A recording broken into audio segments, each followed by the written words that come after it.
Assalamualaikum warahmatullahi wabarakatuh. Alhamdulillahi rabbil alamin, wassalatu wassalamu ala asyrafil anbiya'i wal mursalin, nabiyyina Muhammadin wa ala alihi wa ashabihi ajma'in. Asyhadu an la ilaha illallah wa asyhadu anna Muhammadan abduhu wa rasuluh. Jamaah yang dimuliakan Allah Subhanahu wa taala, alhamdulillah kita bisa berkumpul kembali di rumah Allah Subhanahu wa taala yang diberkahi dengan penuh keimanan dan juga melakukan amal soleh. Semoga Allah Subhanahu wa taala meridhai kita semua, mengampuni dosa-dosa kita dan mencatat kita sebagai penghuni surganya yang tinggi. Dan salawat serta salam semoga senantiasa tercurahkan kepada Nabi kita Muhammad sallallahu alaihi wasallam yang telah mengajarkan ilmu dari Allah Subhanahu wa taala kepada kita semua sehingga kita bisa beribadah kepada Allah sesuai petunjuk yang telah beliau ajarkan. Dan beliau adalah uswah hasanah, suri tauladan yang harus kita kenal, yang harus kita pelajari sejarah beliau agar kita semakin cinta kepada Nabi Muhammad sallallahu alaihi wasallam. Jamaah yang dimuliakan Allah Subhanahu wa taala, kita masih melanjutkan pembahasan di dalam Kitabut Tauhid, yaitu bab 55. Sebelum kita membaca tentang hukum mengucapkan kalimat lau, seandainya atau andai saja, di sini ada pembahasan la yus'alu biwajhillahi illal jannah, tidak meminta dengan menyebut wajah Allah kecuali surga, ya, dengan kalimat wajah Allah, bukan dengan kalimat Allah saja, tidak, tapi dengan apa? Wajah Allah. Tidak boleh meminta sesuatu dengan menyebut wajah Allah kecuali apa? Minta surga. Sebagaimana dalam hadis Nabi sallallahu alaihi wasallam bersabda, la yus'alu biwajhillahi illal jannah. La yus'alu biwajhillahi illal jannah.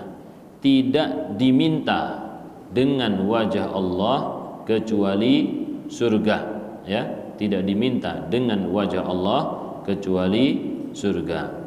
Hadis ini hadis yang diperselisihkan oleh para ulama kesahihannya karena ada seorang perawi yang diperselisihkan oleh para ulama. Akan tetapi, ya, disebutkan di sini bahwa mayoritas ahli hadis mengatakan bahwa Sulaiman bin Mu'adz adalah seorang perawi yang dhaif, seorang perawi yang lemah, ya.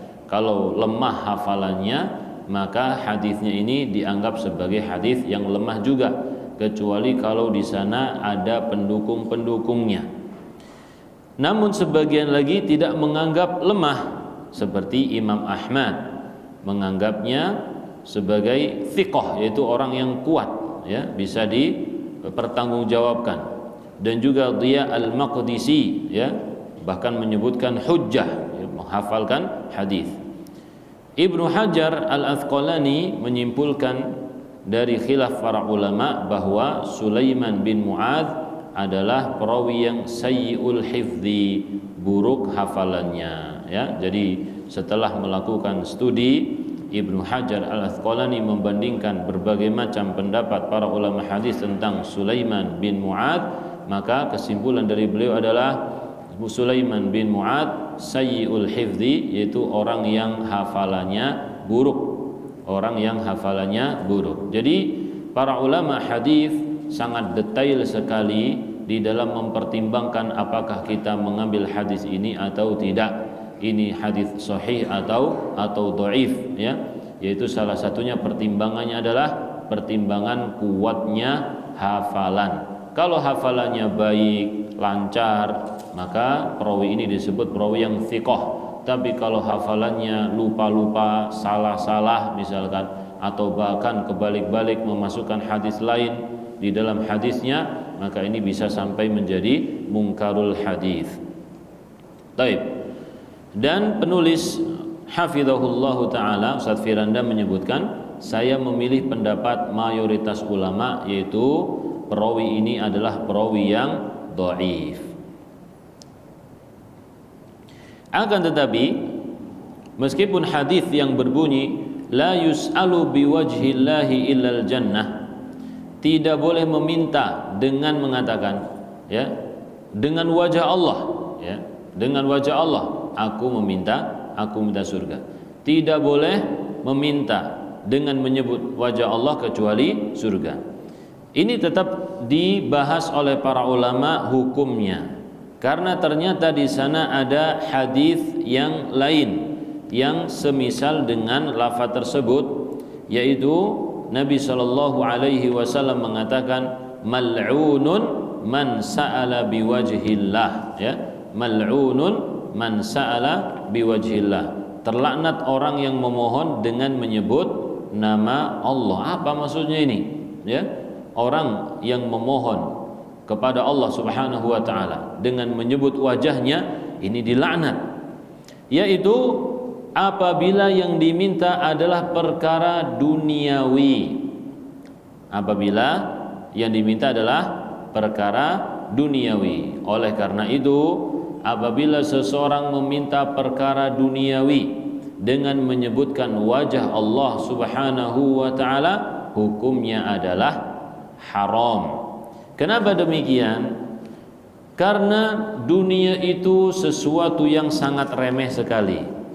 Dunia itu sesuatu yang remeh sekali. Bahkan Nabi sallallahu alaihi wasallam mengatakan ad-dunya mal'unah wa mal'unun ma fiha. Dunia ini dilaknat oleh Allah Subhanahu wa taala. Dan juga apa saja yang ada di atas muka bumi dilaknat oleh Allah Subhanahu wa taala. Illa dzikrullahi wa mawalah, kecuali berzikir kepada Allah Subhanahu wa taala dan juga yang mendukungnya, yang mendekatinya, ya. Jadi Nabi sallallahu alaihi wasallam menyebutkan kepada kita semua, dunia ini terlaknat, dijauhkan dari rahmat Allah, kecuali kalau kita hidup di dunia ini untuk beribadah, untuk berzikir kepada Allah Subhanahu wa taala, baru kita terjauh dari laknat Allah Subhanahu wa taala. Taib. Oleh karenanya tidak boleh meminta dunia dengan menyebut wajah Allah Subhanahu wa taala, ya. Dan wajah Allah Subhanahu wa taala adalah sifat Allah, ya. Wajah Allah adalah sifat Allah.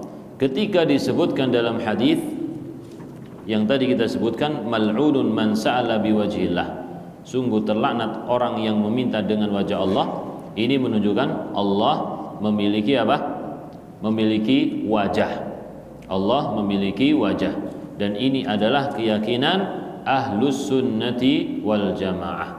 Bahkan nanti ketika di surga, ya, ketika di surga dipastikan bahwa penghuni surga melihat Allah Subhanahu wa taala. Nabi sallallahu alaihi wasallam mengatakan, innakum satarawna rabbakum kama tarawnal qamara lailatal badri, sesungguhnya kalian akan melihat Rabb kalian, melihat Allah Subhanahu wa taala seperti kalian melihat rembulan di malam purnama. La tudammuna aw la tudarruna fi ru'yatihi, kalian tidak akan berdesak-desakan untuk melihatnya, kalian tidak akan tersakiti untuk melihatnya. Begitu mudah kita semua ketika malam bulan purnama masing-masing bisa melihatnya di tempatnya masing-masing, ya.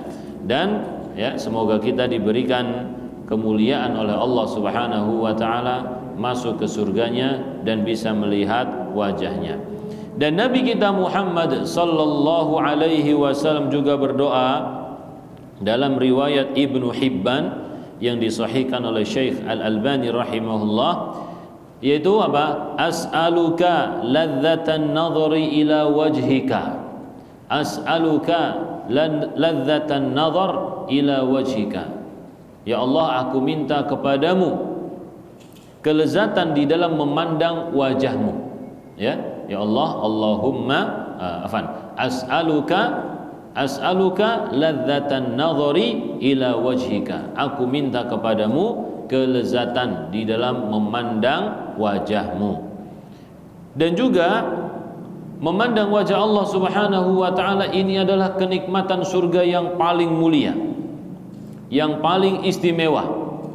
Ketika Allah Subhanahu wa taala telah memberikan berbagai macam kenikmatan untuk penghuni surga, kesenangan-kesenangannya, makanan, minuman, pasangan, berbagai macam pemandangan, kemudian Allah Subhanahu wa taala berkata kepada hamba-hambanya, ya, apakah kalian ingin tambahan kenikmatan? Wahai Rabb, engkau telah menjadikan wajah kami cerah dan engkau telah memasukkan kami ke surga. Maka Allah Subhanahu wa taala menyingkap tabirnya, lalu penghuni surga itu bisa melihat wajah Allah Subhanahu wa taala. Tidak ada suatu kenikmatan yang melebihi melihat wajah Allah Subhanahu wa taala. Taib.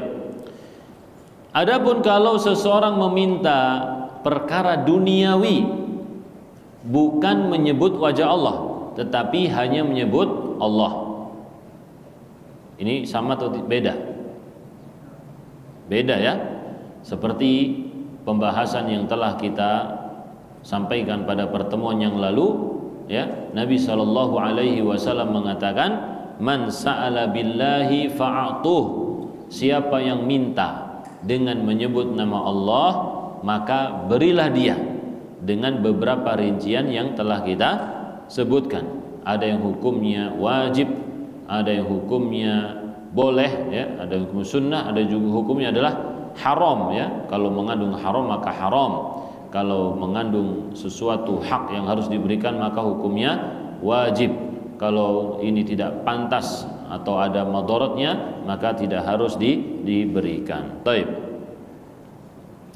Itu yang pertama, bahwasanya haram apabila yang diminta adalah perkara duniawi, kita minta kepada Allah dengan menyebut wajah Allah. Kemudian yang kedua, yaitu diperbolehkan, mubah, apabila yang diminta adalah surga, dan juga permintaan ini tidak boleh ditujukan kepada selain Allah Subhanahu wa taala. Minta surga berarti juga minta perlindungan dari api neraka. Taib. Dijelaskan bahwasanya meminta surga kepada Allah itu mencakup 3 hal. Minta surga, kalau kita minta surga berarti mencakup beberapa hal. Ada 3. Yang pertama, meminta surga itu sendiri. Yang pertama, meminta surga itu sendiri, yaitu contohnya, Allahumma inni as'aluka biwajhikal karim an tudkhilanil jannah. Allahumma inni as'aluka biwajhikal karim an tudkhilanil jannah. Ya Allah, aku meminta kepadamu dengan wajahmu yang mulia agar engkau memasukkan aku ke surga. Ya Allah, aku minta kepadamu dengan wajahmu yang mulia agar engkau memasukkan aku ke surga. Ini contoh meminta dengan wajah Allah Subhanahu wa taala agar kita mendapatkan surga. Kandungan yang kedua, yaitu kalau kita minta surga berarti kita berlindung kepada Allah dari neraka. Apa bunyinya contohnya? Allahumma inni as'aluka biwajhikal karim.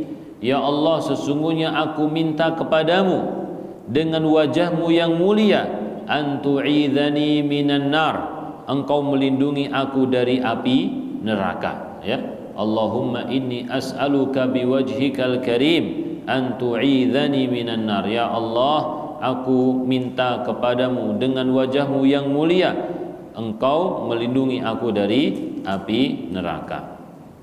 Taib. Demikian juga termasuk di dalamnya adalah berlindung dari kemurkaan Allah Subhanahu wa taala. Berlindung dari kemurkaan Allah di dunia maupun di akhirat. Karena murka Allah Subhanahu wa taala akan menyebabkan azab, entah itu di dunia maupun di akhirat.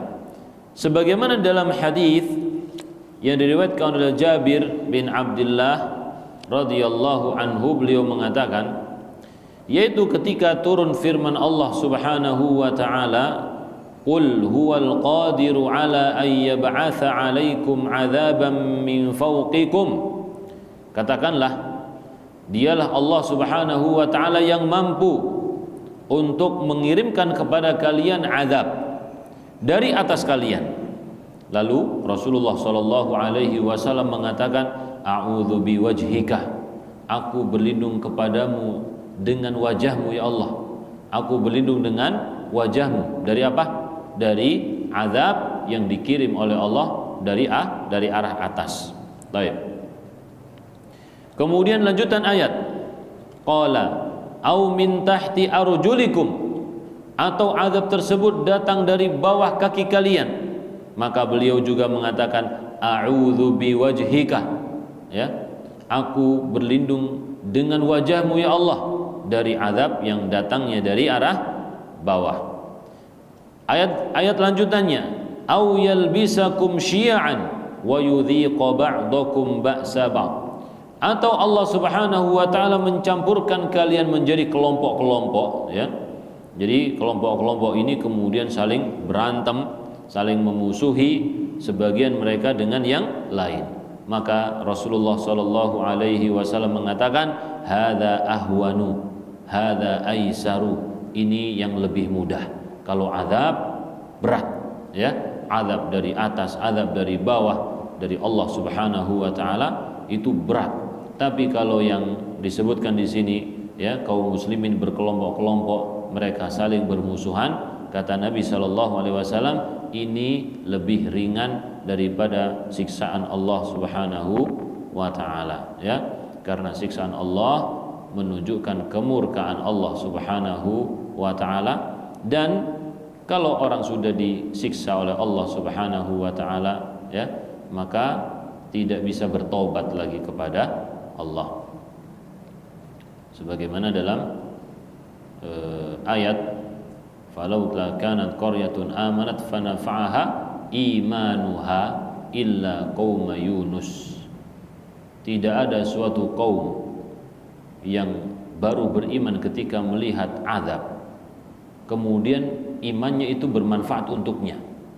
Tidak ada kecuali kaumnya Nabi Yunus, lamma amanu, ketika mereka beriman, ya. Jadi suatu kaum kalau sudah melihat azab Allah, ya sudah, mereka baru beriman, enggak diterima imannya karena sudah datang apa? Sesuatu yang ghaib yang diberikan oleh nabinya. Tapi kecuali di sini kaumnya siapa? Nabi Yunus diberi kesempatan oleh Allah Subhanahu wa taala. Mereka beriman. Ya, kemudian Nabi Yunus datang lagi membimbing mereka. Taib. Jadi itu tadi doa Nabi sallallahu alaihi wasallam, as'aluka a'udzu biwajhika, ya, a'udzu biwajhika. Aku minta perlindungan dengan wajahmu. Aku minta perlindungan dengan wajahmu. Dari apa tadi?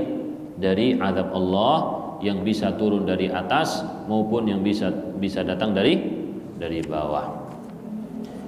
Demikian juga dalam hadis yang dihukumi hadis dhaif oleh Syekh Al-Albani rahimahullah, berkaitan dengan sejarah di mana Nabi sallallahu alaihi wasallam ketika berdakwah di Taif, beliau didustakan oleh penduduk Taif, dilempari dengan batu.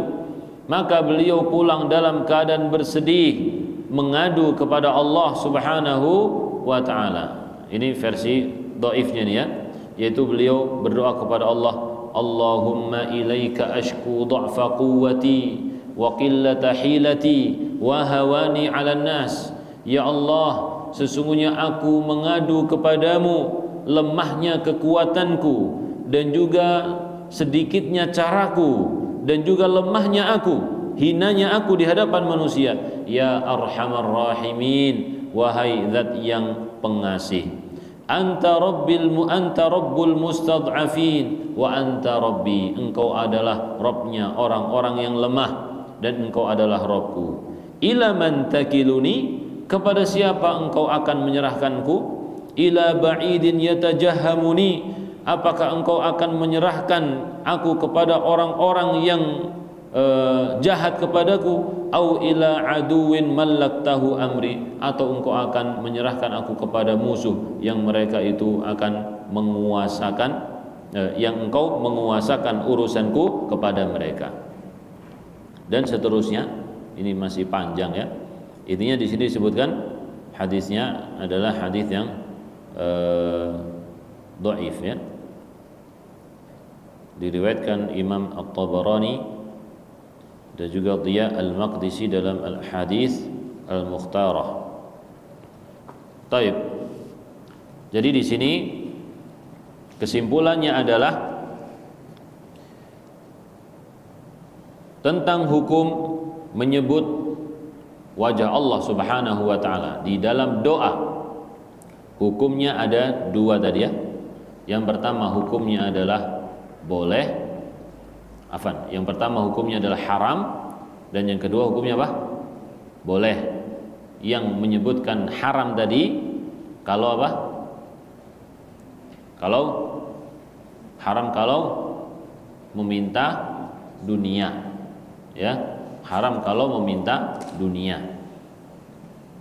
Kemudian yang boleh apa?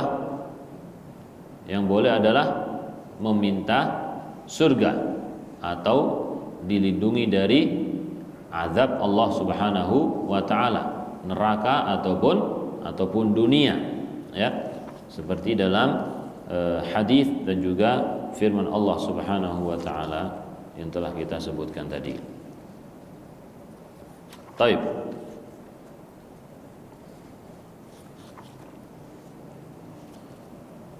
Kenapa bab ini dimasukkan ke dalam Kitabut Tauhid?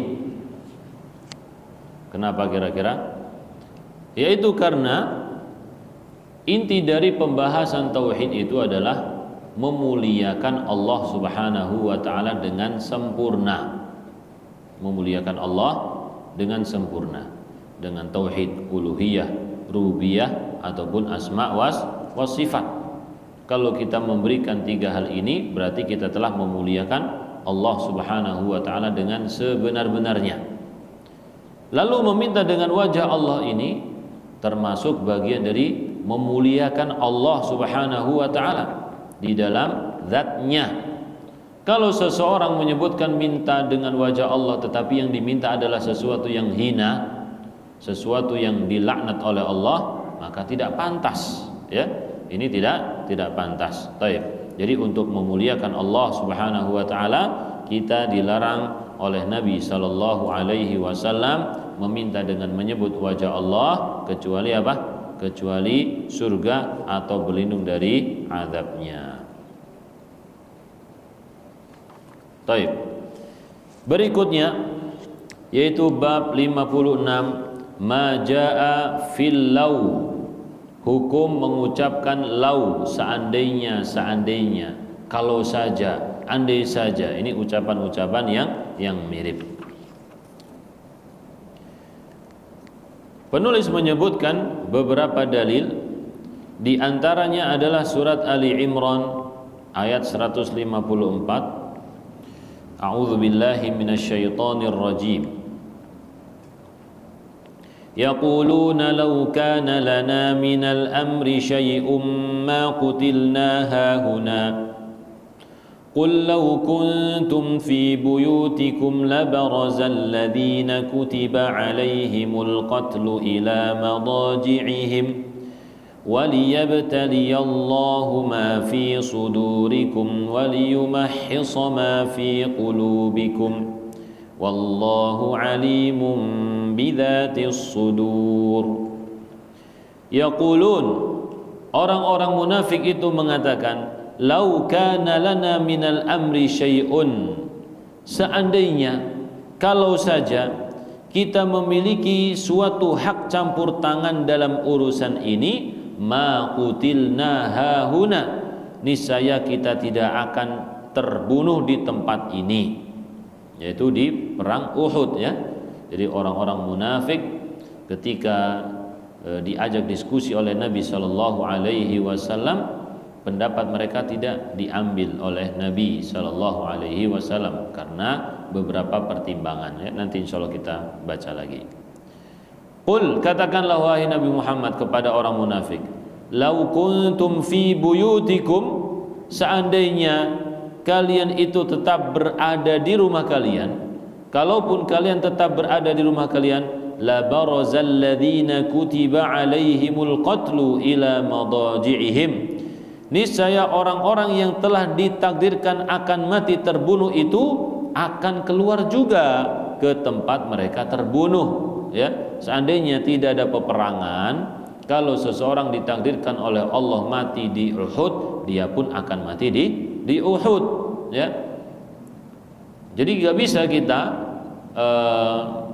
mengingkari apa yang sudah terjadi ya. Baik.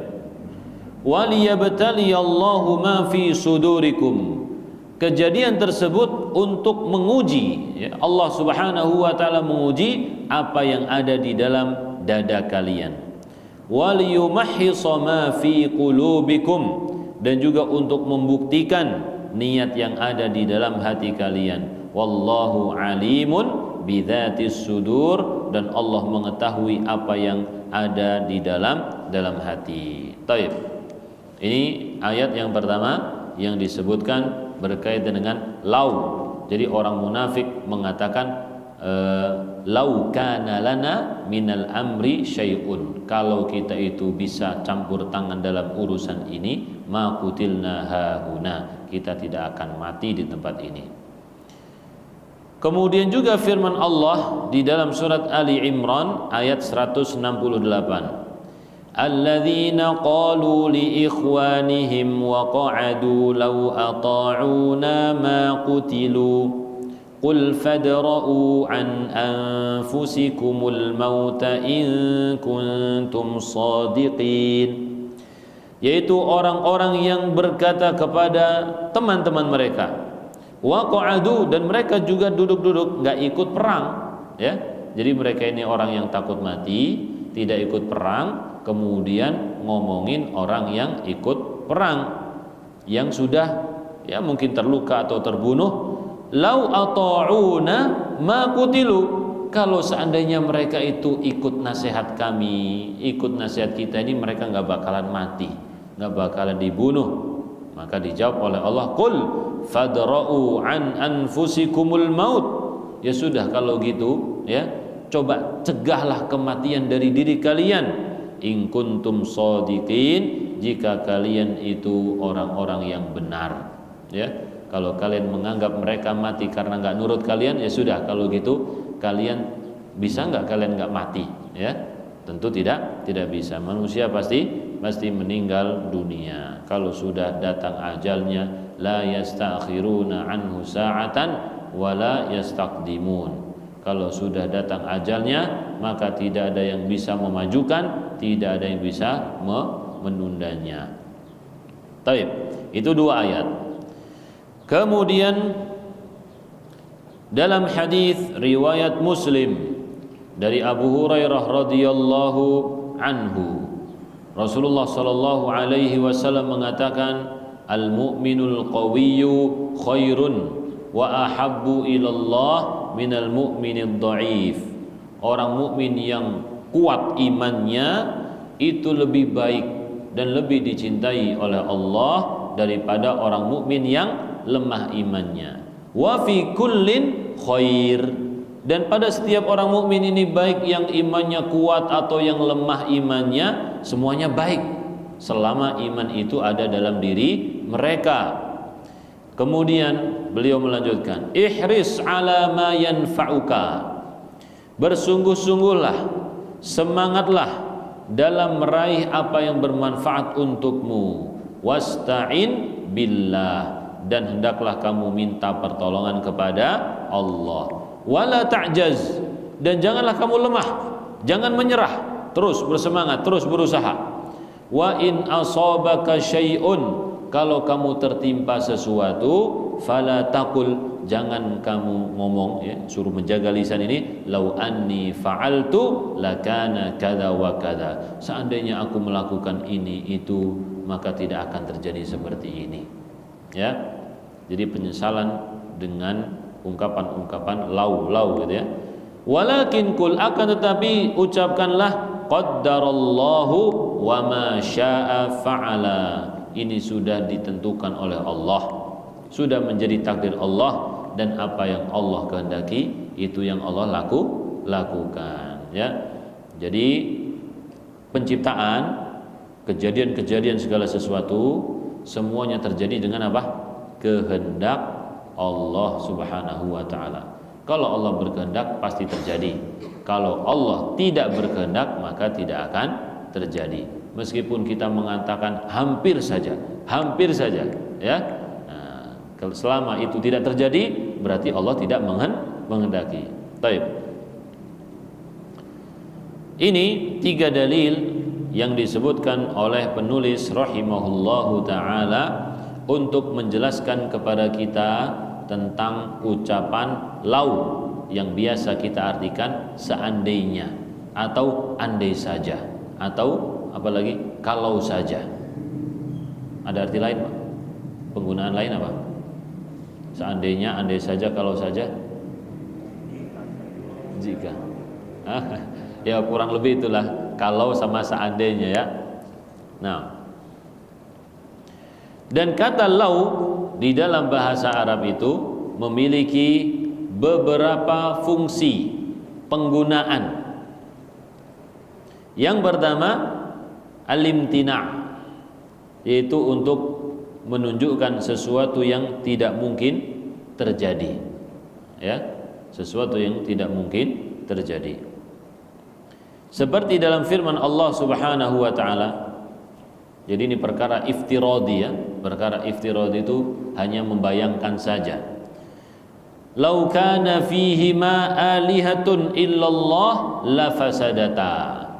Kalau saja di langit dan bumi itu ada Tuhan selain Allah Subhanahu wa taala, 2 Tuhan misalkan, maka langit dan bumi itu akan rusak, hancur. Kenapa? Karena Tuhan itu, penguasa itu tidak berbagi tugas, tetapi setiap penguasa memiliki versi sendiri-sendiri di dalam menciptakan, di dalam mengurus makhluknya, atau mereka akan berebutan kekuasaan siapa yang lebih unggul, kan gitu ya. Nah, tetapi Allah Subhanahu wa taala di sini mengungkapkan dengan lau, menunjukkan nggak bakalan ada di alam semesta ini ada dua Tuhan, ya. Maka Allah mengatakan fasubhanallahi rabbil arsy amma yasifun. Maha suci Allah. Siapa Allah di sini? Rabbul arsy, yang memiliki arsy yang agung, amma yasifun, dari apa yang mereka sifatkan. Nah, ini keistimewaan Allah. Di mana kalau manusia itu menyembah Tuhan-Tuhan sembarangan, maka Allah menyebutkan keistimewaannya itu Allah pemilik arsy yang agung, paling besar di alam semesta. Apakah Tuhan-Tuhan yang mereka sembah juga punya arsy? Arsy-nya mana? Arsy yang mereka tempati. Oh, berarti arsy-nya kecil, ya. Arsy-nya apa? Arsy-nya kecil. Lebih besar apa? Bumi ini. Baik. Tapi kalau arsy Allah Subhanahu wa taala besar, meliputi makhluk-makhluk Allah Subhanahu wa taala. Taib. Jadi kalimat lau di sini lilimtina, yaitu sesuatu yang tidak mungkin terjadi. Kemudian juga fungsi yang lain, lau itu menunjukkan sedikit, meskipun, ya, diartikan apa? Meskipun. Seperti dalam hadis seorang wanita yang datang kepada Nabi sallallahu alaihi wasallam dan mengatakan, ya Rasulullah, inni wahabtu nafsi ilaika. Aku memberikan diriku kepadamu, menghibahkan diriku kepadamu. Lalu Nabi Shallallahu Alaihi Wasallam melihatnya atas bawah, kemudian beliau pun menundukkan kepalanya. Sampai beberapa lama, ya, tidak ada suatu komentar dari Nabi Shallallahu Alaihi Wasallam. Beliau mengatakan, la hajati, aku tidak membutuhkanmu sekarang, ya, aku tidak membutuhkanmu sekarang. Kemudian lama sekali, ada seorang sahabat yang mengatakan, ya Rasulullah, nikahkan aku dengannya. Ya. Lalu Nabi Shallallahu Alaihi Wasallam mengatakan, kamu punya sesuatu? Tidak, kecuali sarungku saja. Dia nggak punya apa-apa, ya, nggak punya apa-apa. Kalau antum punya apa sekarang? Punya baju, punya celana, punya motor, punya handphone, punya duit, banyak ya. Kalau ini di zaman Nabi SAW nggak punya apa-apa. Dia cuma menyebutkan, aku punya sarung. Ya.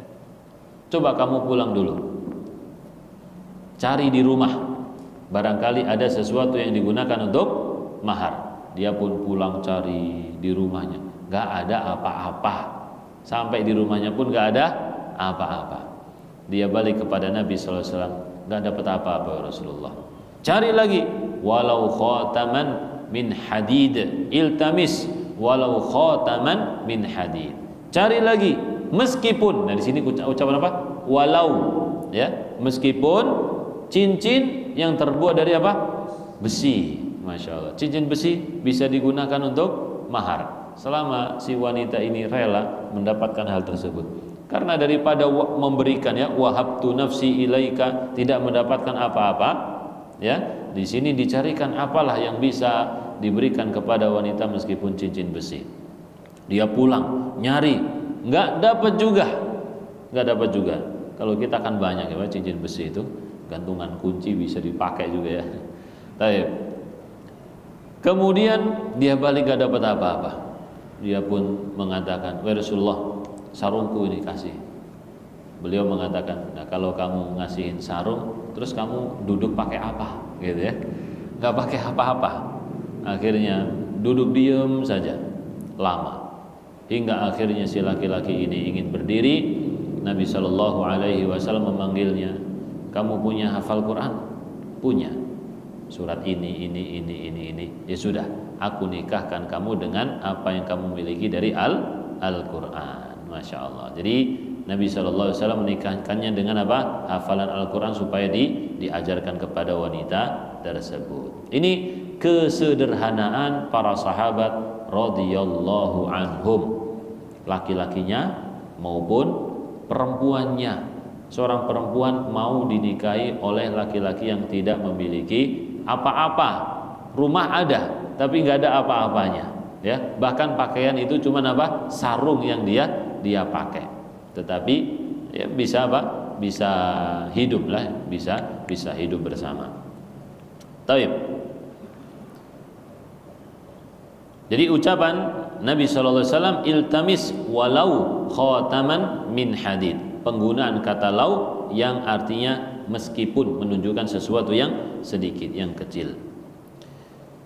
Kemudian fungsi yang ketiga yaitu untuk menganjurkan, lil had, untuk menganjurkan, yaitu seperti ungkapan lau ta'malu fi syarikati kada, ya, sekiranya kamu mau bekerja di perusahaan ini dan itu, ya, ini untuk anjuran. Dan juga Nabi SAW mengatakan lau ta'lamu kepada Abu Musa, ya, lau ta'lamu bimakani al-barihah, seandainya kamu tadi malam tahu aku semalam ada mendengarkan apa? Bacaan kamu. Innaka utita mizmaron min mazamiri ali Dawud, engkau itu diberikan suara indahnya keluarga Nabi Dawud, ya. Beliau di situ menyebutkan lau, ya, wallahu a'lam bissawab. Kemudian juga fungsi lau ini yaitu untuk mengharap, ya, mengharap. Jadi mengandai-andai mendapatkan sesuatu. Dalam bahasa Arab namanya litamanni. Seperti dalam firman Allah Subhanahu wa taala,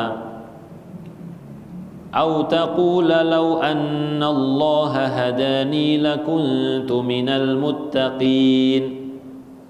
Dia, ini orang yang disiksa di dalam api neraka, mengatakan, seandainya Allah memberi, seandainya Allah memberi petunjuk kepadaku, maka aku termasuk orang yang bertakwa. Au taqula hina taral adzab law anna li karratan fa akuna minal muhsinin. Ketika mereka melihat azab yang besar, mereka mengatakan apa? Seandainya aku bisa ngulang kehidupan lagi, aku akan menjadi orang yang baik, ya. Jadi baru tahu rasa ketika di dunia dia menjadi orang yang jahat, ketika dihadapkan dengan siksa Allah baru dia menyesali perbuatannya, ya. Maka kita sebelum menyesal, kita banyak bertobat kepada Allah, harus introspeksi diri, memperbaiki diri, ya. Banyak orang yang tertipu dengan kesehatannya, tertipu dengan masa mudanya, padahal banyak orang yang binasa, ya, banyak orang yang binasa di masa-masa tersebut. Taib. Jadi di situ disebutkan 4 penggunaan kata al-law. Bisa memiliki makna sesuatu yang tidak mungkin terjadi, ya, atau juga untuk menunjukkan sesuatu yang sedikit meskipun artinya, atau juga untuk anjuran, ya, seandainya, atau juga untuk mengharap, berangan-angan, dan berangan-angannya ini untuk sesuatu yang tidak bisa terjadi juga. Taib. Kemudian penjelasan dari dalil yang pertama berkaitan dengan ucapan orang-orang munafik ketika perang Uhud, yaitu ucapan mereka, "Lau kana lana minal amri syai'un ma qutilna hahuna." Kalau saja kita punya andil di dalam urusan perang ini, kita tidak akan kalah, kita tidak akan terbunuh.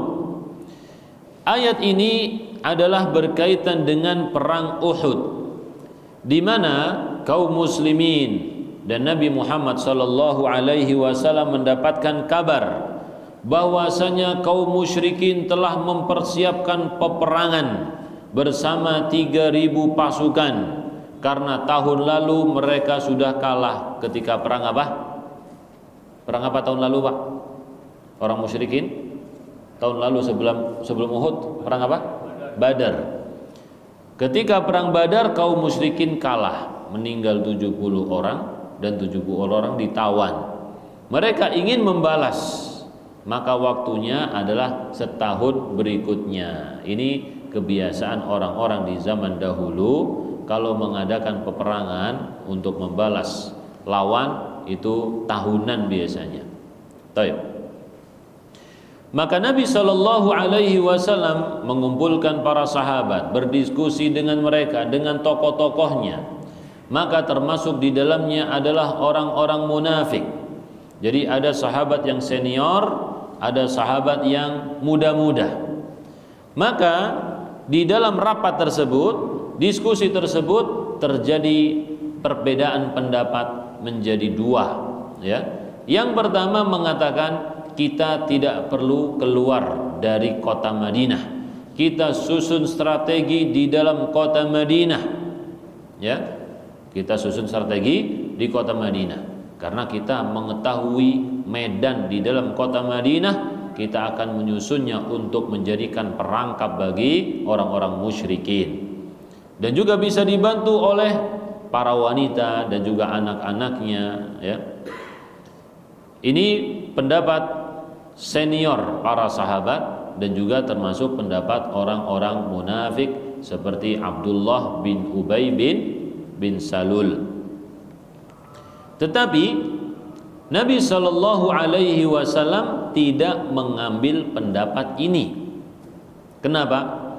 Beliau lebih memilih pendapat yang kedua, yaitu pendapat anak-anak muda, ya. Kalau dibahasakan mungkin juniornya para sahabat gitu, ya. Ya mungkin ada senior juga di situ. Yang pasti bahwasanya kaum muslimin berbeda pendapat di mana akan menjalankan apa? Peperangan. Mereka mengatakan apa? Kelompok yang kedua mengatakan, kita ini kaum nggak pernah ketika peperangan di dalam rumah, jago kandang, nggak pernah. Kita selalu keluar di masa jahiliyah sebelum kita beriman, sebelum kita berjuang untuk Allah, kita selalu keluar, menunjukkan kehebatan, menunjukkan apa? Keperkasaan mereka. Masa kita sudah masuk Islam di kandang aja nggak mau keluar? Itu pertimbangan pertama. Pertimbangan kedua, sebagian mereka ada yang tidak ikut perang Badar, tidak keluar menuju Badar bersama Nabi Shallallahu Alaihi Wasallam. Masa sekarang di kandang juga, ya? Masa sekarang tidak keluar juga? Nah, itu beberapa pertimbangan, ya, kurang lebih 2 lah pertimbangan.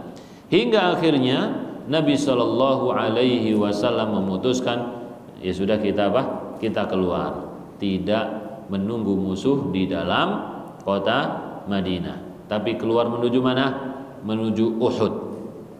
Ya, padahal Uhud itu kalau kita lihat arahnya bukan arah Mekah, ya Pak ya. Uhud itu bukan arah Mekah. Terus arah mana Uhud itu? Uhud itu arah ke utara, ya. Kalau Mekah arahnya kemana? Ke selatan. Karena memang jalur orang Mekah itu biasanya kalau mereka melakukan suatu perdagangan ke Syam, jalurnya di tengah, ya. Kemudian sampai kalau mau ke Madinah itu melewati apa? Melewati gunung Uhud. Adapun lewat bawah, kalau lewat bawah itu ada jalan tertutup oleh perkampungan orang Yahudi dan juga tertutup oleh bukit-bukit yang besar, gunung-gunung batu yang besar. Kalau lewat utara terbuka, ya. Kalau lewat utara terbuka. Kalau lewat selatan tertutup. Oleh karena itu mereka masuknya lewat apa? Lewat utara ke Uhud. Maka dihadang oleh Nabi Shallallahu Alaihi Wasallam bersama para sahabat dari Uhud, ya. Nabi Shallallahu Alaihi Wasallam menyusun strategi di sana, menempatkan beberapa orang di atas suatu bukit yang sekarang dikenal dengan bukit apa? Bukit Rumah. Nah, bukit pemanah. Romin, satu orang pemanah, jamannya Rumatun, yaitu para pemanah. Maka bukit ini dikenal dengan Bukit Rumah, yang sekarang bukitnya sudah jadi pendek, ya. Karena mungkin sering dinaikin orang-orang, jadinya semakin lama semakin kecil, ya. Banyak bangunan juga, tapi katanya mau dihancurin tuh bangunan-bangunannya, mau dikembalikan lagi supaya suasananya seperti suasana apa ya, unsur historinya supaya ada gitu, ya. Jadi restoran-restoran atau juga apalah di sana mau dihancurin. Taib. Di situ Nabi Shallallahu Alaihi Wasallam pertama kali, ya, terlihat menang. Orang-orang yang berada di bawah mengumpulkan harta rampasan perang. Orang-orang yang ada di atas tadi, di atas bukit melihat, waduh, teman-teman kita ini sudah menang. Mereka sudah mulai mengumpulkan harta rampasan perang. Terus kita mau nunggu apa lagi? Ayo kita turun, ya. Maka ada Abdullah, bapaknya Jabir mengatakan jangan. Nabi Muhammad SAW telah memperingatkan kita supaya jangan turun, apapun yang terjadi jangan turun. Maka dia tetap, ya, teguh di atas. Tapi para sahabat yang lain, udah, ini mau ngapain lagi? Sudah menang. Mereka orang musyrikin sudah kabur. Terlihat apa? Terlihat sudah kabur. Dan kaum muslimin sudah mengumpulkan harta rampasan perang. Maka mereka pun turun. Tetapi ternyata orang-orang musyrikin bukannya kabur, tetapi mereka memutar, ya, memutar. Jadi mengelilingi Bukit Rumah, menyerang dari arah belakang. Taib. Akhirnya mereka panik, diserang dari belakang. Ada sebagian orang muslim itu dibunuh oleh muslim yang lainnya karena mungkin tidak kenal atau juga karena apa? Kondisi yang panik. Kaum muslimin berhamburan, banyak dibunuh oleh orang-orang musyrikin. Korbannya sekitar berapa? 72 orang. 72 orang, termasuk paman Nabi Muhammad sallallahu alaihi wasallam. Adapun Nabi sallallahu alaihi wasallam, beliau menyelamatkan diri, bukan kabur ya, tapi menyelamatkan diri ke atas bukit, ke gunung Uhud bersama beberapa para sahabat juga, termasuk Abu Bakar dan juga Umar. Mereka berpencar-pencar, ada yang lari kemana, ada yang naik ke atas gunung ya, dan dilindungi oleh beberapa sahabat radhiyallahu anhum. 9 sahabat ya, 7 sahabat Ansor meninggal dunia semuanya, 2 sahabat Muhajirin hidup ya, yaitu Tolhah sama siapa satunya, melindungi Nabi sallallahu alaihi wasallam. Tapi dalam kisah perang Uhud ini, para ulama melarang kita mengatakan Nabi Muhammad sallallahu alaihi wasallam kalah ya. Meskipun pernyataan Abu Sufyan ketika ditanya oleh Raja Heraklius, al-harbu bainana wal al-harbu sijal ya, nanalu minhum wa yanalu minna. Peperangan di antara kita itu sijal, gantian menangnya. Kadang kita yang menang, kadang mereka yang menang. Tetapi yang kita katakan bahwasanya dalam perang Uhud Nabi Muhammad sallallahu alaihi wasallam belum kalah. Meskipun korban yang terbunuh itu banyak, sekitar 72 tadi ya, tapi belum kalah. Kenapa kita mengatakan belum kalah? Karena perang belum usai. Ketika tadi kaum muslimin berhamburan ya, Nabi sallallahu alaihi wasallam memanggil mereka untuk berkumpul kembali. Maka mereka pun ketika melihat Nabi sallallahu alaihi wasallam masih hidup, mereka berdatangan menuju Nabi Muhammad sallallahu alaihi wasallam. Yang sebelumnya mereka porak-poranda dikarenakan mengira bahwa Nabi Muhammad sallallahu alaihi wasallam sudah meninggal dunia. Ada provokasinya, ya, ada provokatornya yang mengatakan Nabi Muhammad sudah meninggal dunia. Tapi ketika mereka mengetahui Nabi Muhammad masih hidup, mereka pun berkumpul lagi, siap mau berperang. Seandainya disuruh perang lagi mereka siap. Tapi ternyata Abu Sufyan justru pamitan ya. Abu Sufyan datang, ada Muhammad di sini, ada Umar di sini, Abu Bakar di sini, ada semuanya di situ ya. Kemudian Abu Sufyan menyatakan uzurnya, kalau ada di antara kalian korban yang dimutilasi, yang rusak tubuhnya, itu bukan atas perintah kami, gitu ya. Jadi minta uzur ya, karena memang tahu adab-adab dalam peperangan, tidak boleh melakukan hal tersebut. Kemudian yaumun bi yaumin, hari ini sebagai balasan untuk hari kemarin, perang Badar. Wal harbu sijal. Kemudian Abu Sufyan akhirnya pamitan pulang. Ya, mereka pulang. Dilihat Nabi sallallahu alaihi wasallam memerintahkan para sahabat, coba lihat mereka menggunakan apa? Ternyata mereka menggunakan unta, bukan menggunakan kuda. Kalau kuda itu untuk jarak yang harus ditempuh dengan cepat. Kalau unta untuk perjalanan panjang.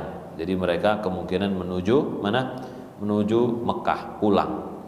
Tapi ada kekhawatiran karena sebelumnya dikabarkan mereka itu akan membalas di Badar.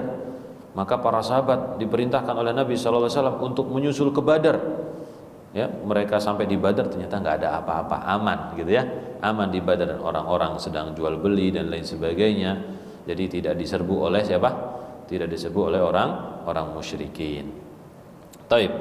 Jadi itu adalah kisah perang Uhud di mana kaum muslimin melakukan suatu kesalahan, yaitu tidak mengikuti arahan komandan perang Nabi sallallahu alaihi wasallam, dan dengan izin Allah, dengan takdir Allah, beberapa atau 72 kaum muslimin meninggal dunia. Taib. Saat itulah orang-orang munafik dan juga yang terpengaruh dengan orang-orang munafik, mereka mengatakan, "Lau kana lana minal amri syai'un ma qutilna hahuna." Kalau saja dia itu nurut sama kita, kita enggak akan mati, enggak akan terbunuh. Ya. Ucapan ini ucapan menunjukkan apa kira-kira Pak? ucapan mereka ini, ucapan orang munafik ini, kalau saja kita punya andil dalam urusan ini, maka tidak akan terbunuh mereka. Menunjukkan apa kira-kira Pak? Menunjukkan apa? Penyesalan. Tapi ini penyesalan bentuknya adalah mengingkari takdir ya, bukan penyesalan yang karena terlewat dengan sesuatu yang utama gitu. Kalau penyesalan karena terlewat sesuatu yang utama boleh. Contohnya apa? Contohnya, aduh, kalau saja tadi nggak usah berhenti dulu, tadi nggak ketinggalan sholat berjamaah misalkan ya, atau bisa menyolatkan bapak yang sudah meninggal misalkan, dan seterusnya. Seperti ucapan ibunda Aisyah radhiyallahu anha, lawis taqbaltu minal amri mastadbartu ma ghasalan nabiyya sallallahu alaihi wasallam illa azwajuhu. Seandainya ada kesempatan ke depan, masa depan, maka tidak ada yang memandikan Nabi sallallahu alaihi wasallam kecuali istri-istrinya, gitu ya. Jadi Nabi Muhammad SAW meninggal dunia, kemudian yang memandikannya adalah kerabat-kerabat beliau, Ali bin Abi Thalib dan juga yang lainnya memandikan Nabi. Dan istri-istri Nabi apa? Bersedih mereka, berduka, ya, berduka yang sangat mendalam. Kemudian setelah hilang sedikit demi sedikit, maka sadar bahwasanya telah kehilangan Nabi, kehilangan kesempatan untuk memandikan Nabi Muhammad sallallahu alaihi wasallam. Maka yang seperti ini, yang seperti ini diperbolehkan. Tapi kalau tadi penyesalan dengan takdir Allah, ya, misalkan Nabi Muhammad meninggal, kemudian istrinya mengatakan, kalau saja kita bawa ke dokter misalkan nggak bakal meninggal, dan seterusnya, ya, seperti yang tidak boleh. Tapi ini yang disesalkan adalah apa? Keutamaan karena tidak bisa memandikan. Taib. Insya Allah bisa dibedakan Pak ya. Itu seperti yang dijelaskan oleh para ulama. Syekh Abdurrahman bin Nasir As-Sa'di rahimahullah ketika menafsirkan ayat tersebut mengatakan bahwa ini adalah bentuk protes, i'tirad ya. I'tiradnya orang-orang munafik terhadap takdir Allah Subhanahu wa taala. Beliau juga mengatakan bahwa yang demikian itu merupakan bentuk tasfih, menganggap bodoh. Siapa yang dianggap bodoh? Jadi orang-orang munafik menganggap bodoh Nabi Muhammad sallallahu alaihi wasallam yang lebih memilih pendapat anak-anak muda, ya, yang ingin keluar. Baik. Jadi di situ tadi kita sebutkan, sahabat senior bersama orang munafik lebih memilih menyusun strategi di dalam kota Mekah. Kalau sahabat senior mungkin mereka memberikan saran karena memang jujur. Artinya apa? Kalau di kota Madinah itu lebih baik kita menyusun strategi. Kalau orang munafik ini mungkin memberi saran karena mereka malas untuk keluar panas-panas, gitu kan? Beda. Jadi para sahabat radhiyallahu anhum sama ucapannya, tetapi niatnya apa? Beda. Satunya karena memang di kota Madinah itu menyusun strategi lebih bagus, tapi kalau orang munafik karena apa? Karena malas untuk keluar, ya, malas panas-panasan, harus berjalan, capek dan seterusnya. Taib. Nah, jadi di sini orang munafik menunjukkan kesombongan mereka kepada Nabi sallallahu alaihi wasallam, ujub mereka, dan juga merendahkan Nabi Muhammad sallallahu alaihi wasallam. Jadi seakan-akan mereka itu mengatakan, kalau saja kita, seandainya kita yang mengatur strategi, atau seandainya dia mau menerima strategi kita, niscaya kekalahan ini tidak akan terjadi. Taib. Itu dari ayat yang pertama. Kemudian dari ayat yang kedua sama juga tentang orang-orang munafik. Alladzina qalu li ikhwanihim wa qa'adu, orang-orang yang mengatakan kepada teman-temannya dan mereka itu duduk artinya tidak ikut berangkat perang. Mengatakan apa? Lau ata'una ma qutilu, seandainya mereka itu taat kepada kami, mereka tidak akan terbunuh. Qul fadra'u an anfusikumul mauta in kuntum shadiqin. Kalau gitu coba saja cegahlah kematian dari dirimu sendiri kalau memang kalian benar ucapannya. Taib. Jadi ucapan orang-orang munafik yang dibawakan pada ayat di atas juga dalam perang Uhud, ya. Setelah Rasulullah sallallahu alaihi wasallam membawa sekitar 1.000 orang dari Madinah menuju Uhud, tetapi di tengah perjalanan orang-orang munafik ini ngompor-ngomporin, ngapain sih kita ini keluar panas-panas, ya kan? Ngapain kita keluar panas-panas? Akhirnya mereka mundur dan membawa sepertiga pasukan, sekitar 300 orang mengikuti orang-orang munafik ini, ya. Ya mungkin yang sebelumnya tidak setuju dengan pilihan Nabi Muhammad sallallahu alaihi wasallam. Jadi di sini ada pelajaran buat kita semua di dalam berorganisasi, ya. Dalam berorganisasi, seseorang apabila memiliki pendapat yang berbeda dalam sebuah kelompok atau organisasi, berbeda dengan apa yang diputuskan oleh pemimpinnya, maka hendaklah dia memiliki sikap lapang dada, legowo, menerima. Seandainya apa yang diputuskan itu gagal, tidak perlu dia mengungkit-ungkit, tidak perlu dia menyalah-nyalahkan, karena itu bentuk ujub, menyombongkan diri dan menganggap orang lain itu orang yang bodoh, tidak pinter, tidak bisa menyusun strategi dan seterusnya, ya. Ini dalam apa? Berorganisasi.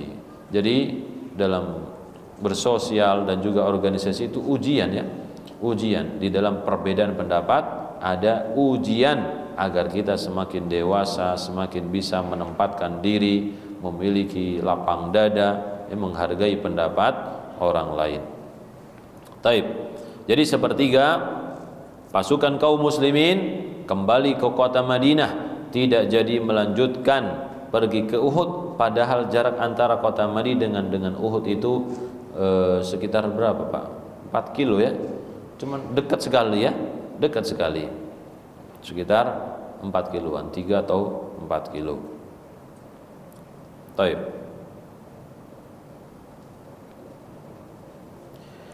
Peperangan pun terjadi dan berakhir dengan kekalahan kaum muslimin. Nah, di sini disebut kekalahan, ya. Kalau ana nggak ingin menyebut kekalahan, Pak. Bahkan ada sebagian orang yang keras sekali mengatakan, siapa yang mengatakan Nabi Muhammad kalah dalam perang Uhud, maka dia kafir, ya. Ada yang sampai seperti itu. Taib. Jadi ana secara pribadi tidak ingin menyebut itu adalah sebuah kekalahan, karena memang perang belum usai.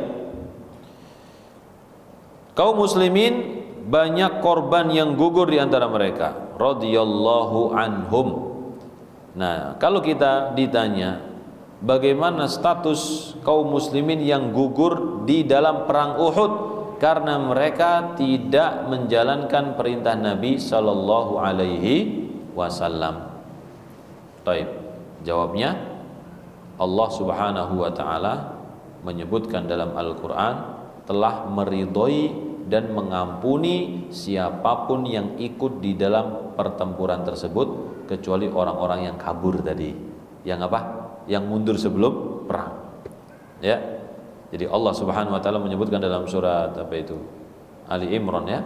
Dalam surat Ali Imran, kurang lebih di sekitar ayat ini, Allah telah memaafkan mereka. Innal ladzina tawallaw minkum yawmal taqal jam'ani innamastazallahumush syaitanu bi ba'di ma kasabu. Sesungguhnya orang-orang yang berpaling darimu ketika perang berkecamuk, ya. Allah Subhanahu wa taala mengetahui apa yang mereka lakukan. Walaqad 'afallahu anhum. Allah sudah memaafkan mereka semua. Allah memaafkan mereka semua. Adapun orang-orang munafik tidak, ya. Orang-orang munafik tidak, ada ayatnya sendiri khusus untuk orang munafik. Adapun kaum muslimin yang tadi ketika terjadi peperangan kemudian mereka berlarian untuk menyelamatkan diri, maka diampuni oleh Allah Subhanahu wa taala. Termasuk Utsman bin Affan ya. Di situ termasuk yang kabur ya untuk menyelamatkan diri adalah siapa? Utsman bin Affan. Diampuni oleh Allah Subhanahu wa taala. Taib. Melihat kondisi di mana kaum muslimin banyak yang terbunuh, orang-orang munafik ini mengatakan, "Lau ata'una ma qutilu." Kalau saja mereka mentaati kami, niscaya mereka tidak akan terbunuh. Mereka juga berkata bahwa Nabi Muhammad sallallahu alaihi wasallam lebih mendahulukan pendapat para pemuda dan mengabaikan pendapat mereka. Jadi mereka ini ada rasa kekecewaan gitu ya, tapi kecewanya tidak pada tempatnya. Lalu Allah Subhanahu wa taala membantah dengan fadra'u an anfusikumul mauta in kuntum shadiqin. Kalau gitu cegah saja kematian dari diri kalian kalau memang kalian benar. Taib. Jamaah yang dimuliakan Allah Subhanahu wa taala, kalau seseorang itu meninggal dunia di dalam satu sebab ya, maka itu sudah menjadi takdir Allah Subhanahu wa taala. Dan kematian itu pada hakikatnya satu sama saja, yaitu terpisahnya antara ruh dari jasadnya, meskipun sebabnya beda-beda. Ada yang meninggal dunia sakit di atas ranjangnya, ada yang juga sakit kemudian meninggal di ambulan, atau juga sakit meninggal di rumah sakit, atau juga ada yang meninggal ketika kecelakaan, ketika bertugas, ketika bekerja. Ya, ada yang olahraga menjaga kesehatan tapi meninggal dunia, ada juga ya. Jadi macam-macam cara Allah Subhanahu wa taala mewafatkan manusia. Jadi seorang penyair mengatakan, "Man lam yamut bisayfi mata bi ghairihi ta'addadatil asbab wal mautu wahidu." Siapa yang tidak mati dengan pedang, maka dia akan mati dengan selainnya. Ya.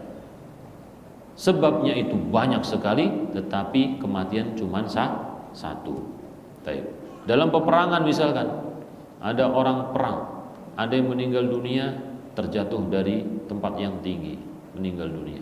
Yang lain yang selamat mengatakan, untung aku selamat. Tapi kemudian ternyata kena panah, dia mati. Yang lain yang nggak kena panah, untung aku nggak kena. Tapi ternyata kemudian kena tembak, dia mati. Yang lain selamat kemudian sampai pulang, ya, kemudian pulang dia mati di atas kasur juga. Artinya apa? Ya, semua orang telah ditetapkan kematiannya. Bagaimana caranya? Oleh Allah Subhanahu wa taala. Yang terpenting adalah bagaimana kita beribadah kepada Allah dalam menghadapi berbagai macam kondisi. Taib. Hukum menggunakan lau dalam ucapan sehari-hari, seandainya. Taib. Yang pertama, hukumnya adalah haram. Kapan hukumnya ini haram? Yaitu apabila digunakan dalam bentuk protes, i'tirad, tidak terima terhadap takdir Allah Subhanahu wa taala. Tentu takdir yang dimaksud ini adalah sesuatu yang telah terjadi. Dia sesali, ya. Sebagaimana yang telah dijelaskan dalam dua ayat yang telah kita baca, ya. Atau ayat yang pertama tadi yang kita baca berkaitan dengan ucapan orang munafikin, protes terhadap takdir Allah Subhanahu wa taala.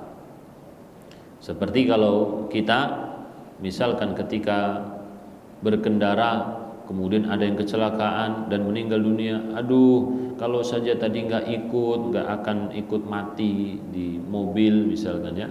Nah, ini adalah apa? Ucapan i'tirad atau protes terhadap apa yang ditakdirkan oleh Allah Subhanahu wa taala. Yang kedua, apabila digunakan sebagai bentuk protes terhadap syariat, yaitu putusan yang ditentukan oleh Nabi Muhammad sallallahu alaihi wasallam. Ini juga sama. Ini juga bentuk bahaya, bentuk yang menunjukkan kekufuran kepada syariat Allah Subhanahu wa taala. Yang kedua, hukumnya adalah boleh. Kapan ini boleh? Boleh kalau tidak digunakan untuk protes terhadap takdir ataupun protes terhadap syariat Allah Subhanahu wa taala. Contohnya adalah untuk menganjurkan, ya, beliau imtina, ya, beliau tidak melakukan sesuatu karena ada apa? Karena ada sebabnya. Contohnya syariat dalam bersiwak. Kita disuruh oleh Nabi Shallallahu Alaihi Wasallam, untuk bersiwak, ya, untuk bersiwak. Tetapi beliau tidak memerintahkan supaya kita selalu bersiwak sebelum wudu atau sebelum sholat. Beliau tidak memerintahkan. Kenapa tidak memerintahkan? Karena takut memberatkan umatnya. Jadi beliau memerintahkan supaya kita bersiwak secara umum, adapun secara khusus sebelum sholat beliau tidak perintahkan. Tetapi beliau menunjukkan ada keinginan untuk memerintahkan. Hanya saja beliau tidak perintahkan karena ada sesuatu yang menghalangi. Beliau mengatakan apa? Laula an asyqa ala ummati la amartuhum bisiwaki inda kulli wudu'in aw inda kulli salatin. Kalau saja, ini ucapan apa? Kalau bukan khawatir akan memberatkan umatku, maka akan kuperintahkan mereka supaya bersiwak setiap kali berwudu atau setiap kali akan sholat. Ya, jadi beliau ada keinginan, tetapi keinginan beliau itu tidak beliau utarakan karena takut memberatkan umatnya. Jadi keinginan beliau ini yang menjadi sunnah, ya.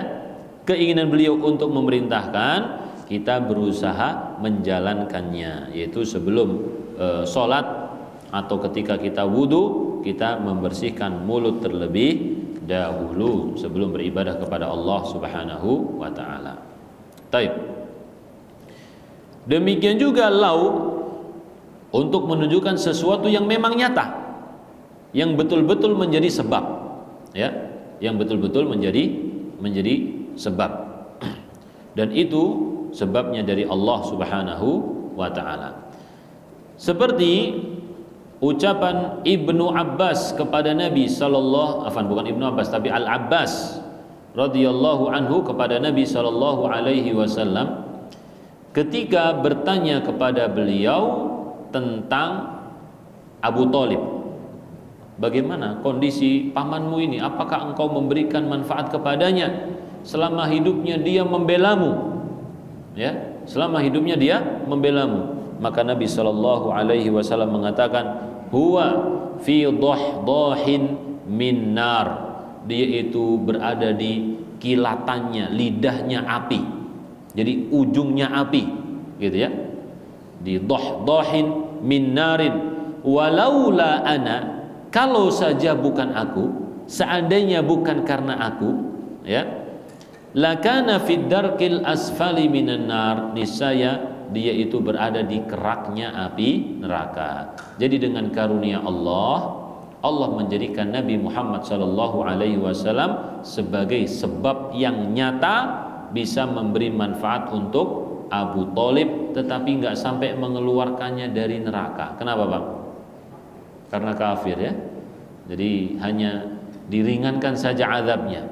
Meskipun ringan, tetapi orang yang paling ringan azabnya neraka itu merasa paling berat dia, ya, apalagi yang berat lagi.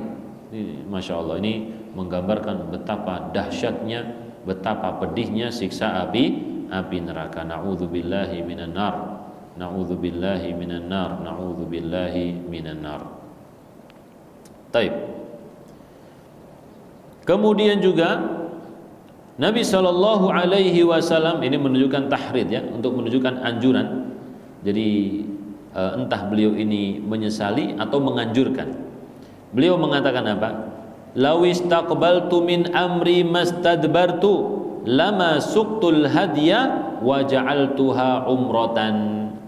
Seandainya aku masih di awal perjalananku, ya, artinya kalau saja ini belum terjadi, kalau ini belum terjadi, lama suqtul hadiya, niscaya aku tidak akan membawa hewan hadyu sembelihan, wala ja'altuha umratan, dan aku akan menjadikan ihramku ini sebagai ihram umrah terlebih dahulu. Artinya apa? Beliau ingin hajinya tamattu', ya, haji tamattu', bukan haji ifrad ataupun qiran. Baik.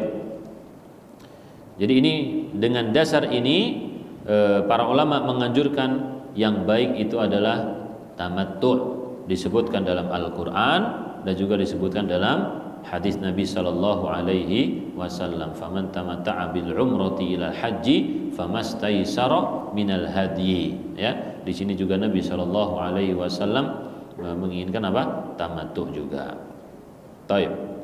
Dan secara umum jamaah haji di zaman sekarang ini mereka hajinya haji apa?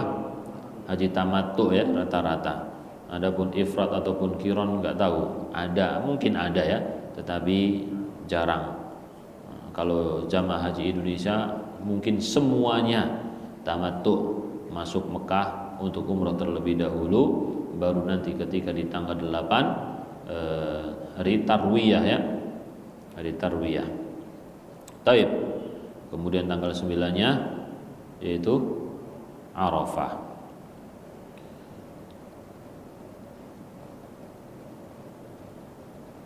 Dan juga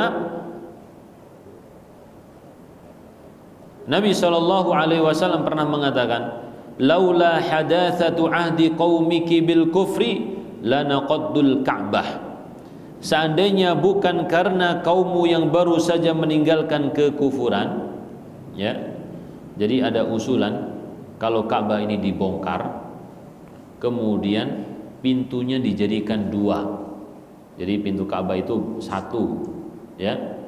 Kenapa dijadikan satu dan juga tinggi? Karena orang-orang musyrikin, orang-orang Quraisy itu pengennya mereka saja yang menguasainya, yang bisa masuk, supaya orang-orang lain itu gak bisa. Maka mereka bikin tinggi dan juga apa? Cuman satu. Kalau dua nanti orang-orang bisa sembarangan. Nah, Nabi SAW ingin pintu Ka'bah itu ada dua. Tetapi beliau tidak lakukan. Beliau tidak membongkar Ka'bah kemudian dibangun ulang dengan dua pintu. Kenapa?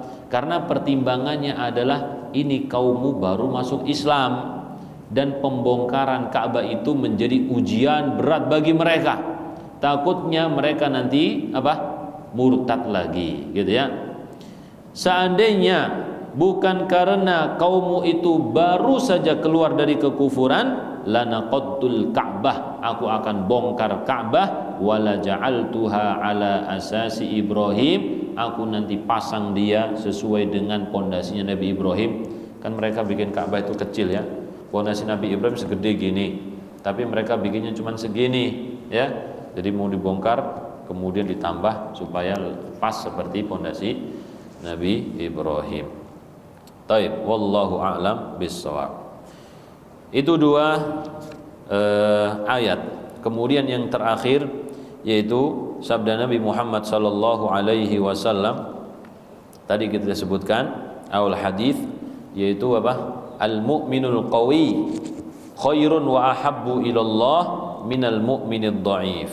Orang mukmin yang kuat itu lebih dicintai oleh Allah. Yang dimaksud kuat di sini kuat apanya? Kuat fisiknya? Bukan, ya, tapi kuat imannya, apalagi kuat makannya, bukan, ya. Kuat apa? Kuat fisiknya, kuat imannya. Kenapa kuat imannya itu lebih dicintai oleh Allah Subhanahu wa taala? Lebih baik. Karena seseorang yang kuat imannya menunjukkan dia lebih dekat kepada Allah Subhanahu wa taala. Lebih bisa menghayati firman Allah, lebih bisa memberi manfaat untuk dirinya ketika diingatkan dengan nama Allah Subhanahu wa taala. seperti dalam surat Al-Anfal, innamal mu'minuna alladzina idza dzukirallah wajilat qulubuhum. Orang beriman itu kalau disebutkan nama Allah maka hatinya langsung bergetar. Wa idza tuliyat alaihim ayatuhu zadathum imana. Kalau dibacakan ayat-ayat Allah Subhanahu wa taala maka langsung bertambah keimanannya. Nah, ini menunjukkan apa? Imannya kuat ini. Imannya kuat. Tapi sebagian orang itu imannya mau naik itu lambat, pelan-pelan dulu. Dibacakan bukan satu ayat tapi butuh beberapa ayat dulu baru kemudian bertambah imannya. Tapi orang yang imannya kuat baru dibaca pertama kali firman Allah Subhanahu wa taala langsung naik keimanannya. Baik. Jadi orang yang kuat imannya lebih dicintai dan juga lebih baik di hadapan Allah Subhanahu wa taala. Wa fi kullin khairun, dan semuanya itu baik. Yang beriman semuanya baik, entah itu yang kuat imannya ataupun yang lemah imannya. Karena apa? Karena dengan modal keimanan ini dia bisa dikeluarkan dari api neraka. Allah Subhanahu wa taala berkata kepada kaum muslimin, akhriju man kana fi qalbihi mithqala dzarratin min iman. Keluarkan siapa saja yang di dalam hatinya itu ada sekecil sawi keimanan atau sekecil semut keimanan, dikeluarkan. Jadi imannya cuma kecil saja itu ada kesempatan untuk masuk surga. Kalau nggak ada, nah ini nggak bisa terdetek, nggak bisa dikeluarkan dari api neraka. Ya, oleh karena itu juga orang yang beriman ketika beramal soleh maka sekecil apapun amal solehnya akan diperhitungkan oleh Allah. Tapi kalau tidak ada keimanan, dia kufur kepada Allah, sebesar apapun kebaikan yang dia lakukan tidak ada artinya di hadapan Allah. Allah Subhanahu wa taala mengatakan, "Faman ya'mal mithqala dzarratin khairan yarah wa man ya'mal mithqala dzarratin syarran yarah." Siapa yang mengamalkan sekecil apapun ya kebaikan dia akan melihatnya, dan juga sekecil apapun keburukan dia akan apa? Melihatnya. Baik. Jadi kita harus menjaga keimanan kepada Allah Subhanahu wa taala, menjaga sholat 5 waktu terutama ya, dalam hal ibadah sholat 5 waktu kita jaga. Ihris ala ma yanfa'uka. Bersemangatlah kalian, bersungguh-sungguhlah kalian untuk mendapatkan apa yang bermanfaat bagimu. Jadi dalam hadis ini Nabi SAW menganjurkan supaya kita nggak boleh males-malesan, harus punya cita-cita memberikan manfaat untuk diri sendiri ataupun orang lain. Hirs, sungguh-sungguh dan juga semangat, ya. Nggak boleh cuman kemudian duduk-duduk di masjid nggak ngapa-ngapain, malas bekerja, malas memberikan hal-hal yang bermanfaat untuk manusia. Ya, ini tidak dianjurkan oleh Nabi Muhammad SAW. Seandainya seseorang itu memang tidak ada kegiatan, maka dia diperintahkan untuk beribadah kepada Allah Subhanahu wa taala. Gak ada ceritanya kemudian sibuk main handphone, ya. Main handphone game misalkan, main game habis waktunya, atau menghabiskan waktu di media sosial dengan obrolan-obrolan, ya, habis waktunya berjam-jam. Ini juga tidak dibenarkan. Taib. Karena apa? Itu adalah sesuatu yang tidak bermanfaat. Jadi Nabi SAW memerintahkan supaya kita mencari hal yang paling bermanfaat untuk dunia maupun akhirat kita. Wasta'in billah. Setelah kita bersungguh-sungguh mencari sebab, kita minta tolong kepada Allah Subhanahu wa taala untuk mencapai cita-cita kita. Karena seseorang kalau sudah memiliki cita-cita, dia tentu mencari sebab yang sesuai dengan apa? Cita-citanya. Misalkan ada orang pengen kaya, maka usahanya apa, Pak? Gak mungkin usahanya tidur terus, ya kan? Usahanya dia bekerja. Sambil dia bekerja, dia minta tolong kepada Allah Subhanahu wa taala supaya pekerjaannya ini dimudahkan oleh Allah dan disukseskan oleh Allah Subhanahu wa taala. Wasta'in billah wala ta'jaz. Nah, ini. Janganlah kamu lemah. Lemah, ajaz itu artinya enggak mampu. Ini disuruh ini enggak bisa, disuruh itu enggak bisa, ya. Serba enggak bisa. Ini bukan sifat seorang mukmin yang seperti ini. Orang mukmin itu berusaha, ya, berusaha. Kecuali kalau memang itu mengandung unsur yang haram, maka dia meninggalkannya bukan karena enggak mampu, tapi karena apa? Tidak mau melakukan sesuatu yang haram. Taib. Jadi pertama kita suruh bersungguh-sungguh, punya cita-cita ya, cita-cita yang bermanfaat. Kemudian kita usaha dengan sungguh-sungguh, kemudian kita minta tolong kepada Allah Subhanahu wa taala, dan jangan menyerah. Jangan cepat menyerah, jangan cepat lemah, tapi terus berusaha karena Allah Subhanahu wa taala. Kalau seseorang mengamalkan segala sesuatu yang bermanfaat seperti itu, berarti dia sedang menjalankan apa? Sunnah. Dia sedang menjalankan perintah Rasulullah Sallallahu Alaihi Wasallam, dapat pahala, Pak ya, dapat pahala. Taib. Jadi dengan mengingat hadis ini, ya, mengingat perintah Rasulullah Sallallahu Alaihi Wasallam, kita bisa menata niat kita, dapat pahala. Kemudian, wa in asabaka syai'un, kalau di tengah-tengah usaha kita tertimpa sesuatu kegagalan, maka fala taqul, jangan mengatakan lau anni fa'altu lakana kadza wa kadza, seandainya aku melakukan ini maka yang terjadi adalah begini dan begitu, bukan terjadi ini dan itu, ya. Tidak boleh menyesali takdir Allah Subhanahu wa taala yang sudah terjadi. Taib.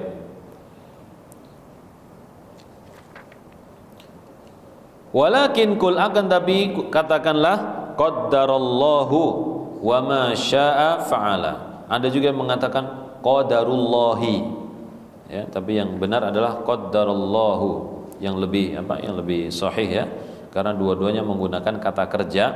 Jadi qaddarallahu, semuanya sudah ditakdirkan oleh Allah, wa ma syaa, dan apa yang dikehendaki, fa'ala, Allah kerjakan.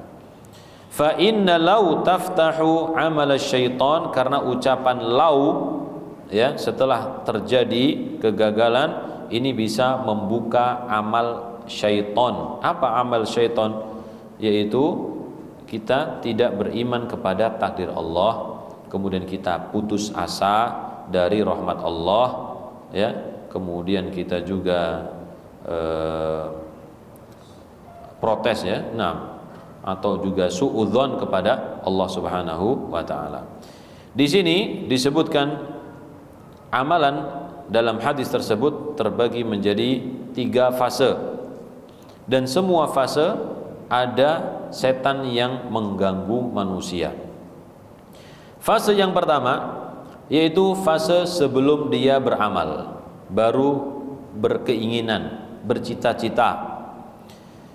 Syariat memerintahkan manusia itu agar berusaha semaksimal mungkin untuk meraih apa yang bermanfaat baginya, baik itu urusan duniawi maupun urusan ukhrawi. Adapun setan menghalangi seseorang untuk memiliki cita-cita. Setan itu memupuskan keinginan mereka untuk mendapatkan manfaat. Ada orang punya cita-cita baik, tiba-tiba setan pupuskan, udah nggak usah, ya. Menganggap kamu buang-buang waktu dan seterusnya, padahal ini adalah ibadah kepada Allah Subhanahu wa taala. Ada orang misalkan ingin nanti ketika datang ke masjid aku mau infak misalkan, tiba-tiba setan membisikkan, jangan, nanti kamu kalau infak kamu nanti kurang loh, kamu fakir nanti, dan seterusnya, ya. Ini bisikan apa? Bisikan setan ketika seseorang memiliki cita-cita. Fase yang kedua yaitu ketika seseorang proses, ya, sedang melakukannya, ya, sedang melakukannya menuju arah sana.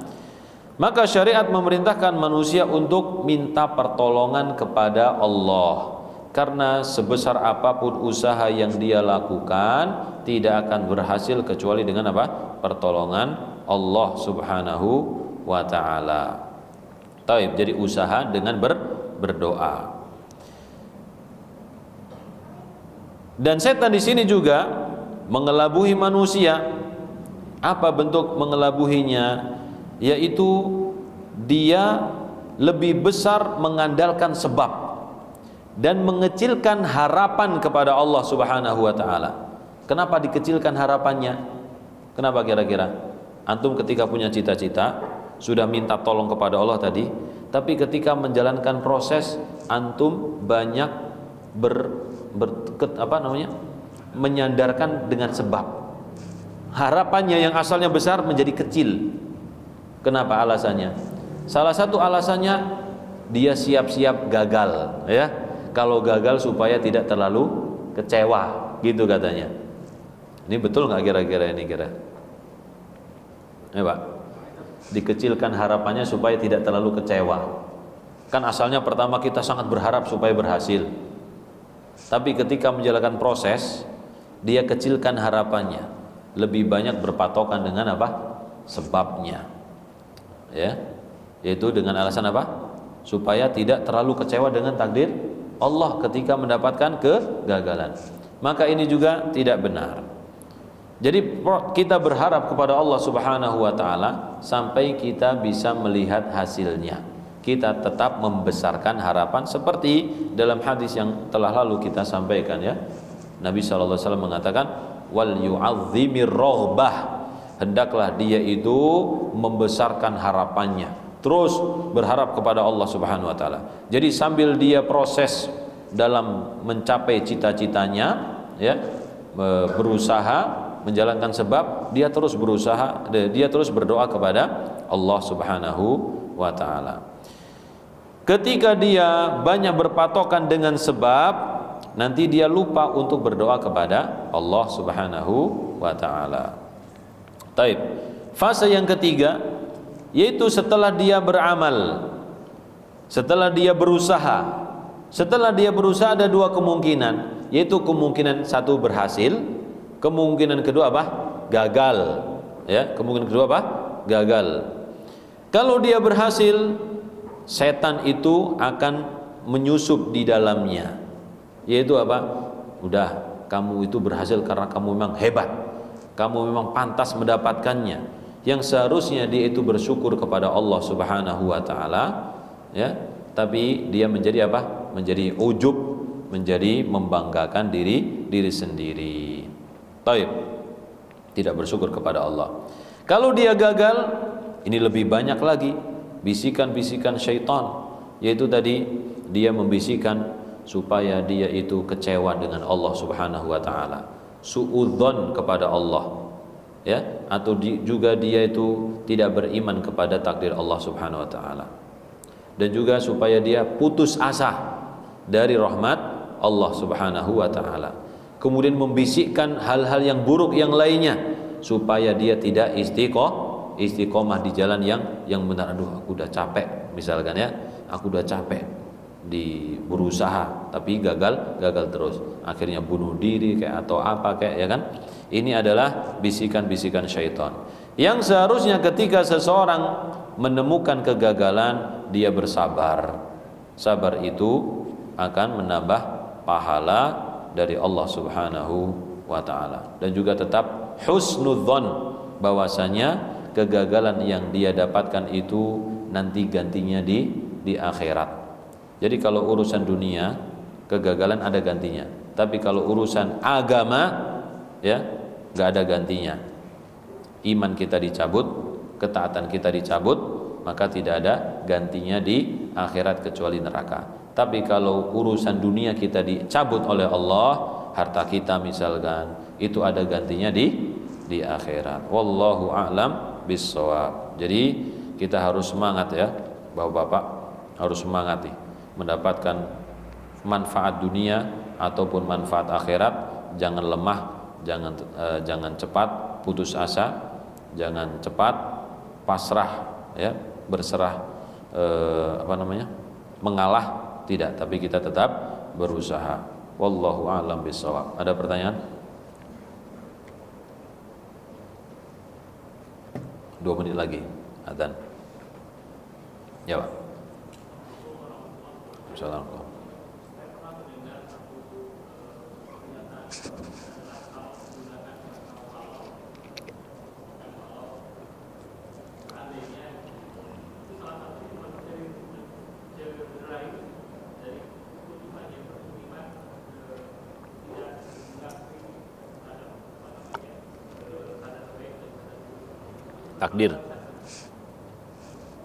Takdir baik.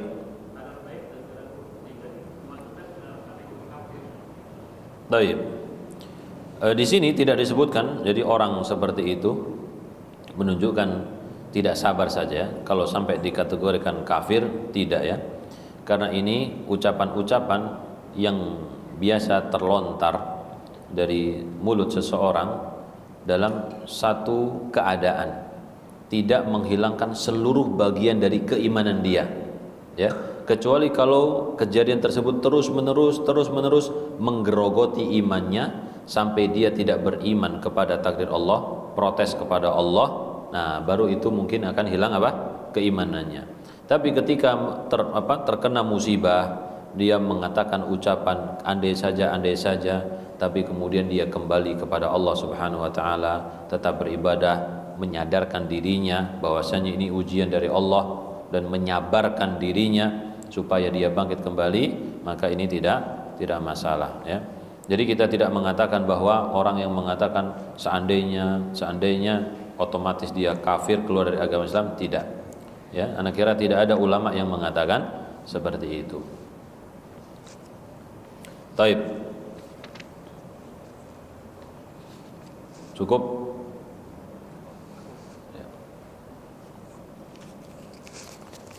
Bismillah.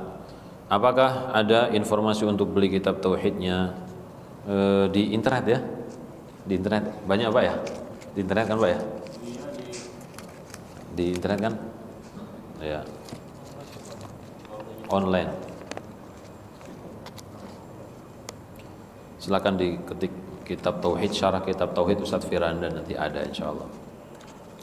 Bagaimana cara memilih teman yang solihah jika kita berteman bertiga tetapi salah satu teman kita lebih condong kepada yang satu? Ya nggak boleh ya, kalau bertemannya bareng-bareng jangan milih salah satunya, apalagi bertiga.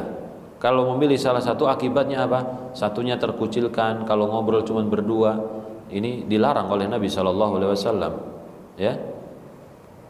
La yatanajatsnani dunal akhar, ya, janganlah kalian ngobrol bisik-bisik antara dua orang, satunya tidak dilibatkan.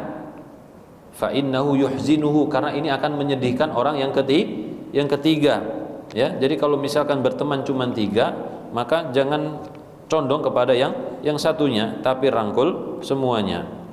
Masih bisa dinamakan pertemanan karena Allah, ya. Bisa, masih bisa, hanya saja memang pertemanan itu butuh apa? Butuh bimbingan. Dan jika teman kita itu melakukan kemaksiatan, sudah dinasihati tapi masih sulit, apakah kita boleh menjauhinya? Boleh, ya. Karena kita takut kemaksiatan yang dilakukan itu nular, kita juga akan melakukannya.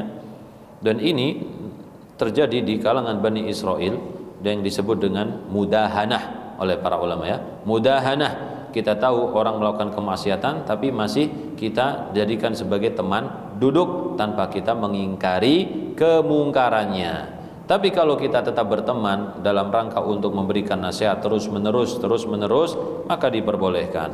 Nah, wallahu a'lam bishawab.